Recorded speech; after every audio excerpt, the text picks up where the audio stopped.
welcome to the NLP View with your host, Donna Blinston. Each week, Donna will explore how the techniques of NLP can help improve your personal and professional life. And now, here's your host, Donna Blinston. Hello, everyone, and welcome to the NLP View. My name is Donna Blinston. On today's show, I am joined by the executive producer of the Organic View, R.G.N, Stoyer, to discuss how NLP can be used to enhance personal relationships. Valentine's Day is just past us, a day that prompts all of us to think about what we have in our relationships and what we want in a relationship. Everyone looks for and needs a varying array of personality traits from their Mr. or Mrs. Right. Unfortunately, some people are always looking for their Mr. or Mrs. Right, a person that might not exist, or even, worse still, the perceived Mr. or Mrs. Right just doesn't quite live up to expectation. Neuro-linguistic programming, NLP, is a form of applied psychology described as a study of subjective experience. NLP focuses on how we interpret information through our five senses and create our reality. It's that reality that we've created that we use to navigate our way through our lives. And by us understanding how we perceive what has happened in our relationships and how the other person has perceived what has happened, it enables us to judge things differently and to move towards a resolution that benefits both parties.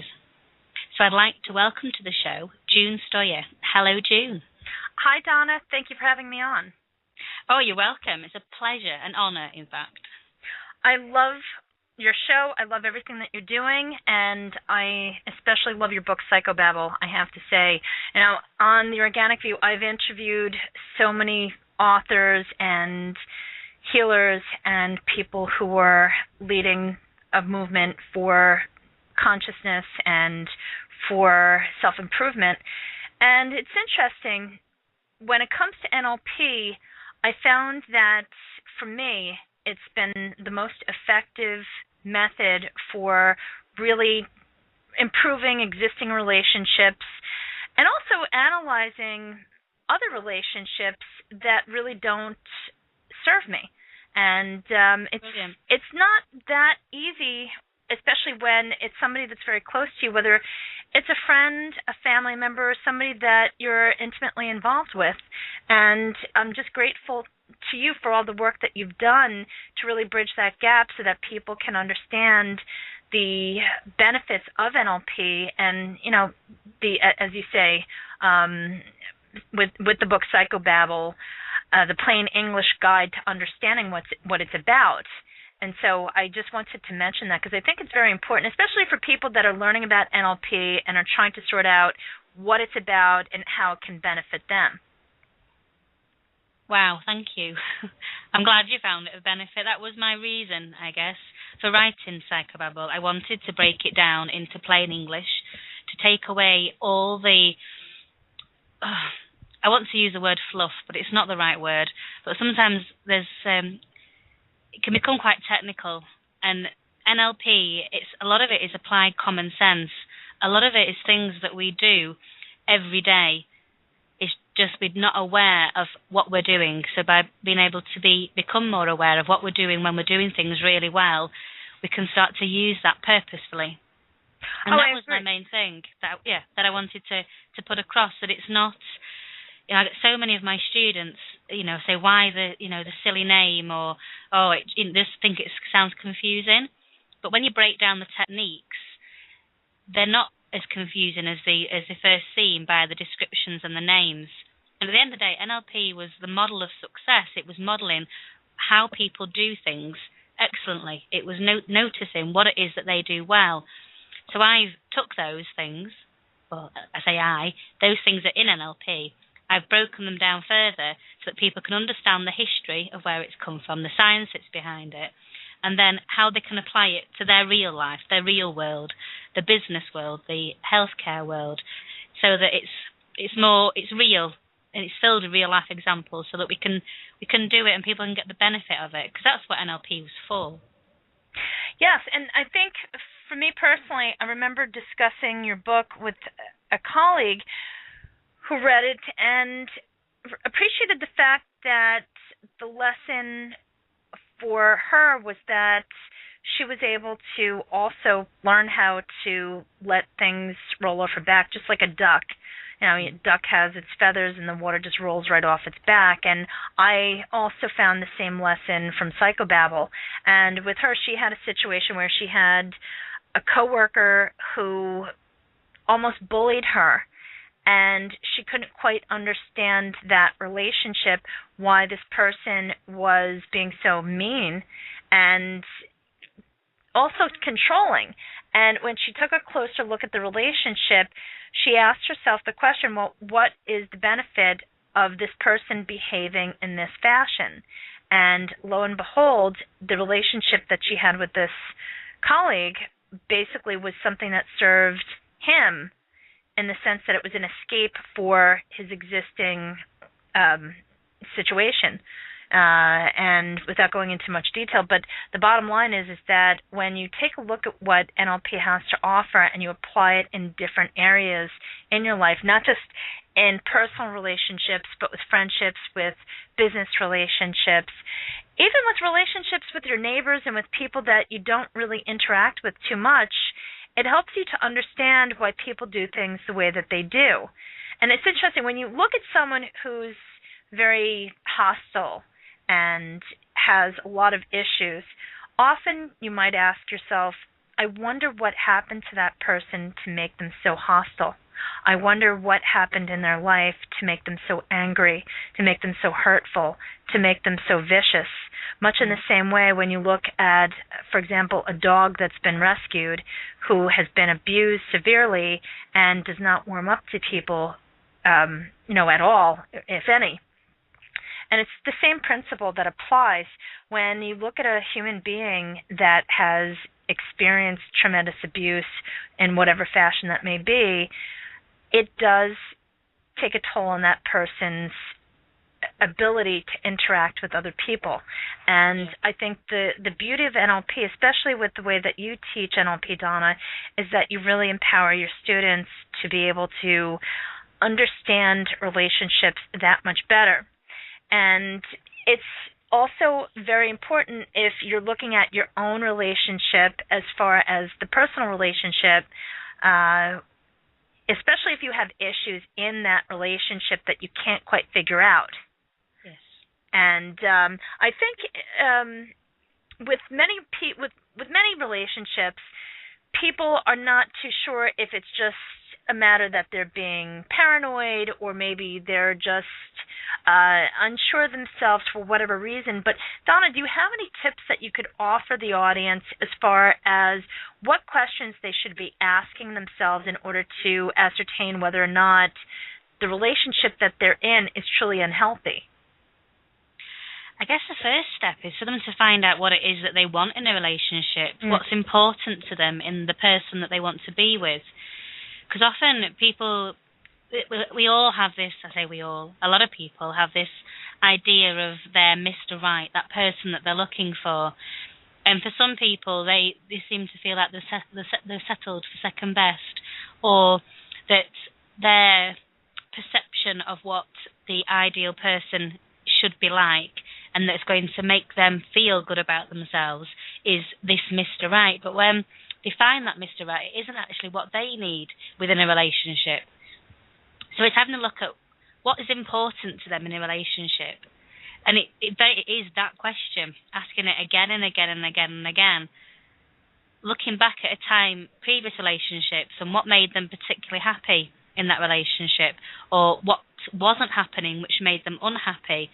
Because once they know that, then they can start looking at possibly the relationship they're in, and whether it's a case that the relationship they're in doesn't hit the most important things to them. And if that isn't going to ever happen in that relationship, then maybe it's a case that we need to look at leaving that relationship, or a conversation with that other person to say, this is what I need more fulfillment or challenge or to feel loved. They might not feel like they're being loved. And it could be a case that the other person loves them daily, but the way they show love isn't the way the other person feels love. So a lot of it can be working with the couple to find out what they want in the relationship, what's important to them about a partner or about relationships on the whole, and then how is it that they know that that is going to be fulfilled? Because it could be that they're actually quite ideally matched, but the way that that person feels those things isn't being met by the other person. So I guess that would be the biggest starting block, to find that out and then go from there. Now, what about situations where you have a couple that have been together for a number of years, and they get to the point where one of them can't take it anymore, they break up, and then something brings them back together, whether it's something with work, something with the family, there's a crisis with the family, or just, they're just lonely, they just miss the person. How do you know if the person that you're with is someone that you constantly are analyzing? This person doesn't make me happy because X, Y, and Z, but on the other hand, they do A, B, and C that nobody else has ever done in my life or in their life for them. So at what point do you begin doing the comparisons to determine if that relationship is in fact healthy, or it's a matter of personal growth, whether it's your personal growth or their personal growth? I mean, I know it's a complicated question, but where do you begin when you find that you're in that type of situation? Because I know that it's very common. It's not just gender. It could happen with men. It could happen with women. But it's the back and forth, that roller coaster ride where you go up, you go down, you break up, you get back together again, and you feel that there are some redeeming qualities in that person that keep you there. But at what point do you say, okay, something, this relationship just is not something that is meant for the altar? That is one thing that I probably have the most clients for, and it is that going back to the same person. And a lot of the time, we'll start off by looking at their values, what's important to them in a relationship, what is it they're actually looking for, and how well that person does or doesn't meet up to that.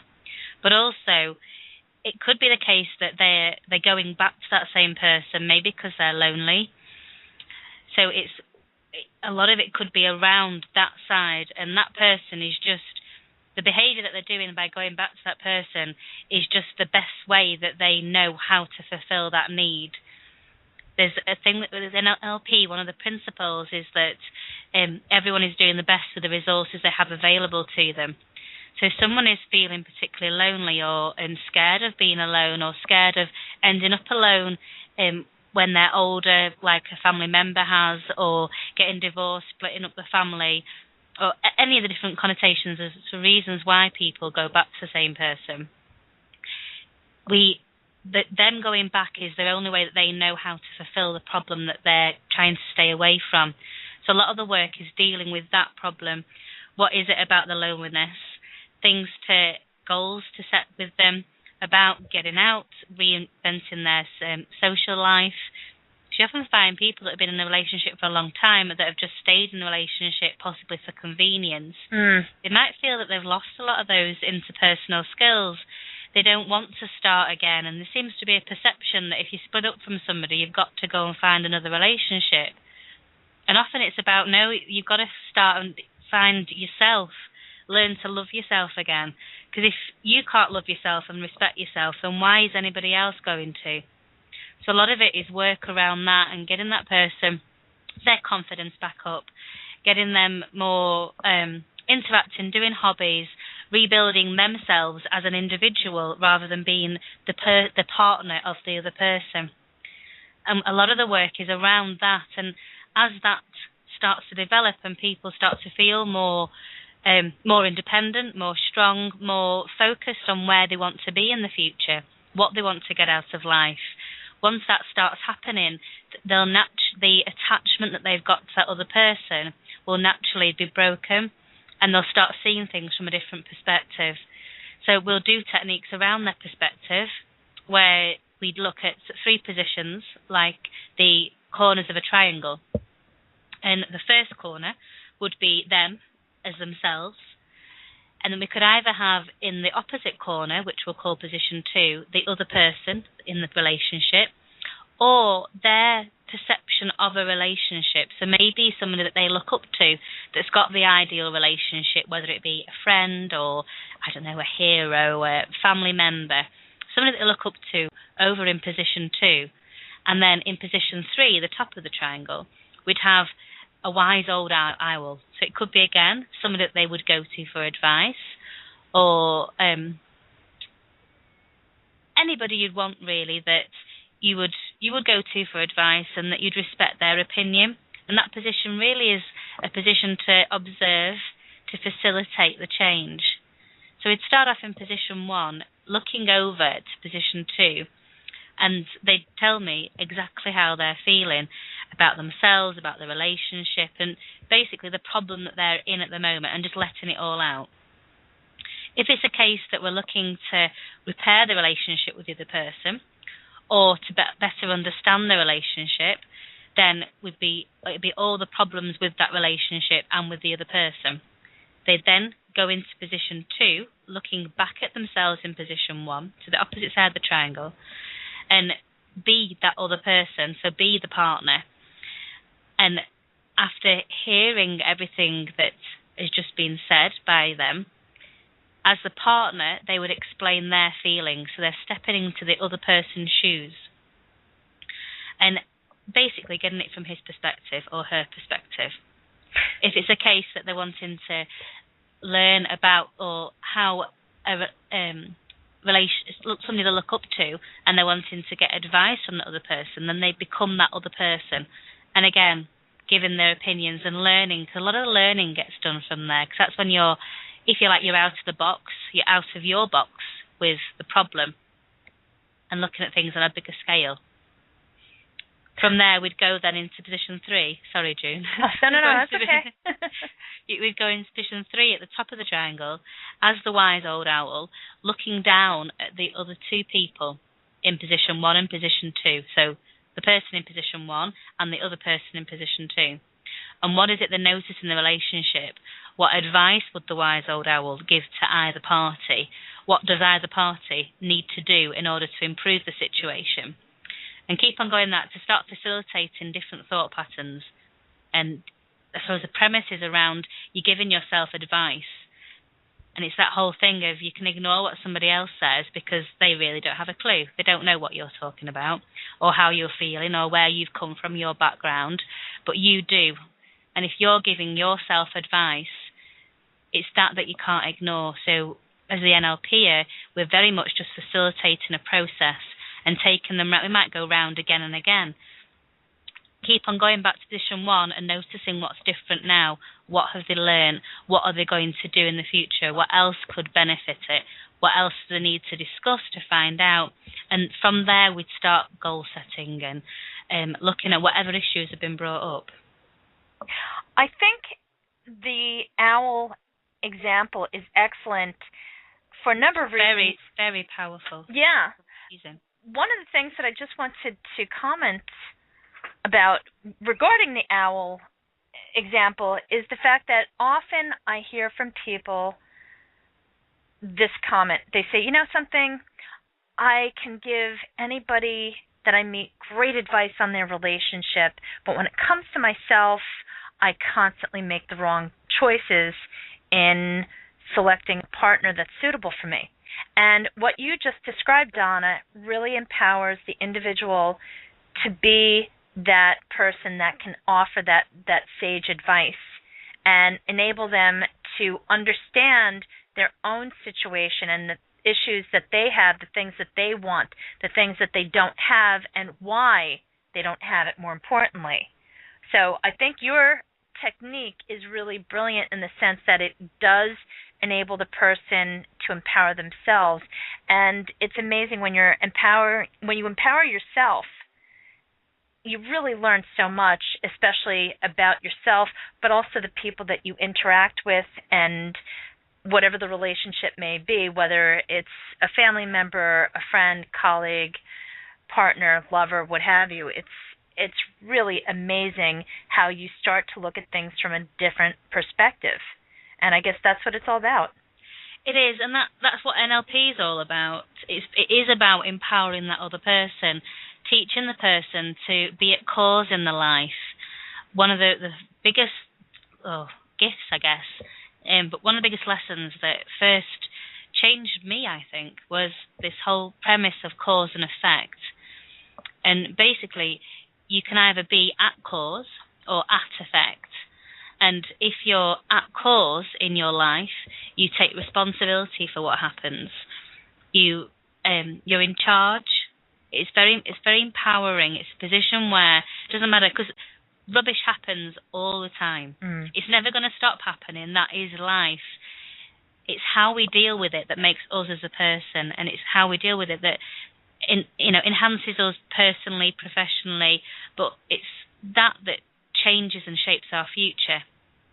So by being at cause, you're saying, okay, so that rubbish has happened, really didn't need it, but what have I learned about it? What can I do differently next time? How can I handle it? Who do I need to go to get support for dealing with it? Because those things will empower you. They'll give you more control in your life. No, go ahead. Oh, sorry, I was going to say, whereas when you're at effect, you're the result of somebody else's behaviour. So if you are in that unhealthy relationship, that you might feel that the other person doesn't listen to you, or doesn't love you, doesn't support you, any of those connotations really. If you're sitting there and wallowing or moaning, then you're very much the result of what they're doing to you. And yes, they are doing that, but what are you going to do about it? You can sit there forever and a day and moan and worry and get upset about it. It's not actually going to change what has happened or what will continue to happen. So it's about taking charge, and rather than justifying how you feel and making excuses for how you're feeling, and I can't bother going out today, or I'm not going to go to my friends because she's just done this. Rather than being in that place, it's saying, okay, this is happening. I don't want it to continue. What can I do differently? Who can I go to, whether it is a form of a coach or help, or whether it's going to friends and family, someone to conceal in, or whether it's a case that you just need that time out for yourself to start reflecting on where you want to be in the next 6 months, a year, 5 years down the line. And do you want to be at cause or at effect? And a gift for our audience would be to play the game for 2 weeks. I started playing it back in January to April of 2004. I'm still playing it, and I don't think I'll ever stop, because it's completely transformed me and my results. Thank you. I think that's a really great way or a great approach to begin the process. Let me just ask you a question. What do you do if you're married, and say if you're married maybe 7, 10, 20 years, and you're taking a look at your relationship, and granted, everybody gets comfortable after a certain period of time, but what do you do then? I mean, it's not easy to just walk out of a marriage, and if you're married for that long, for the most part, you're usually in it for the long haul. So what advice do you have for married couples that perhaps just have gotten so preoccupied with their own lives, with their own day-to-day obligations and responsibilities, and truly aren't necessarily happy, but they don't necessarily want to walk out of the marriage. They would like to make it work. Oh yeah, I never encourage anybody to leave a relationship or a marriage. It's very much where that person's at and what they want to do. But if it is a case that the relationship is under strain, or their marriage, I say, they're neither are getting the same fulfillment out of it. A lot of it could be just going back into, again, what's important to you in a relationship, because values change. They change with life's lessons and life's experiences. But there'll be a reason why you first met with that person, why you married him or her. So it'd be going back to, what was it? What was, when it was really good, what was happening? What were you doing? And looking at how we can integrate what was happening then in your lives that was really good, and what is or isn't happening now. Because one thing that you find a lot is when it's the whole 7-year glitch thing.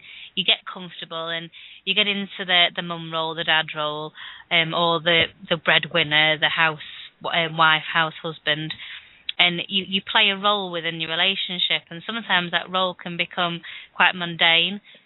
So it's, what do you need to do personally to fulfill yourself, your life, and your relationship? So where I said we'll look at what's important to my relationship, we'll look at each of the members of the family, the partners in the relationship, and look at their what's called the wheel of life. And if you imagine a wheel, and each of the segments within the spoke of the wheel represent a different area of your life. So you've got your religion, spirituality, your health and well-being, fitness, finances, business, career, job, whichever it may be for the person, their friends, their social life, the partner relationship, their family, and all the different aspects of that person's life, and look at what's important to them in each and how well they're fulfilling their values of what's important. Because if you imagine that wheel, if that wheel at 0 is the middle of it and 10 out of 10 fulfillment is the edge circle of the wheel, if you're only fulfilling one of those spokes by halfway, you've got quite a wonky wheel. So if, for example, the relationship isn't being met in all those areas, then you're going to have a wobble in your wheel.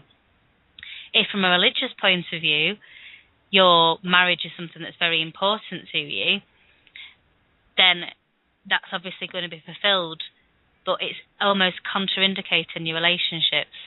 If you've got problems within work, within your business, if it's a family business or a business where you work together, maybe it's a case of looking at how you work together, taking different jobs within the business, if it's a family business, or maybe the other person staying at home more and doing the backside of the business, like your accounts, the cold calling, whatever it might be, where the other person be more of the front of shop. Whichever way it can be, so that you're fulfilling all areas of your life. Because if it's not fulfilled, then you are wonky, and life isn't going to be turning as smoothly. So it's looking at everything and assessing everything. Once we've done that, we can then start to look at the relationship as it is now. And it might be a few little things that have happened rather than a big thing that's happened and set everything off. And little things can grate on you and annoy you. Oh, yeah. Especially if you're the kind of person that you'll have an argument and you'll either have the argument and bring up everything from leaving your toothpaste with the cap off in the bathroom, every single thing that they've done, and it's a bombardment all at once and around, or whether you're the quieter person that'll sit and stew on it and then in your head list all the things that's annoying you and the things that they do to grit you. So you're playing this torment continuously. So it'll be looking at all those little things and doing that perceptual positions technique of the other person. And a lot of it is we start not communicating as well. So it's how can you improve the communication between you in the relationship? How does the other person feel fulfilled in what's important to them? And I guess respicing it. There's a reason why you've married that person. There's a reason there, and it's reigniting that flame. And sometimes it's a matter of the things that you do that you're not even aware of. And often people will do things that they think their partner likes when in fact it's irritating. So it's always interesting. Donna, can you share with our audience some information about your upcoming workshop? I think that the fact that you're offering these workshops is just incredible, especially since so many people want to work with somebody who is a certified practitioner of NLP, and especially with your medical background. I think this is such a tremendous opportunity. I would love to. If you go via the website and via your own site, theorganicview.com, you'll be able to look onto the online webinars, and the first one's actually the 9th of March, which is coming up quite soon, and we'll be discussing all the things we've discussed today, looking at relationships, how you can improve your relationship, understand yourself more and the other person. And Donna, can you also just tell our audience once again where they could pick up a copy of Psychobabble? You can. If you go to donnablinston.com, and the links are on the main page under the books, or just type in Psychobabble, a straightforward, plain English guide to the benefits of NLP, and you'll pull that up through the website. Any good bookstore, online, you'll find the books there. And folks, thank you so much for joining me and Donna. This has been such a great opportunity to work with Donna once again. And tune in each week to Donna's show, the NLP View, and also sign up for her upcoming workshop, which I will also be co-hosting with her. She, of course, is the expert, and I'm just happy to help out. I just think that the gifts that she's giving to the world with NLP is just tremendous. So thanks, everybody, for tuning in. Thank you, everybody. Look forward to speaking with you again next week. And thanks again, June. You're very welcome. With you. Have a great day, folks. Bye.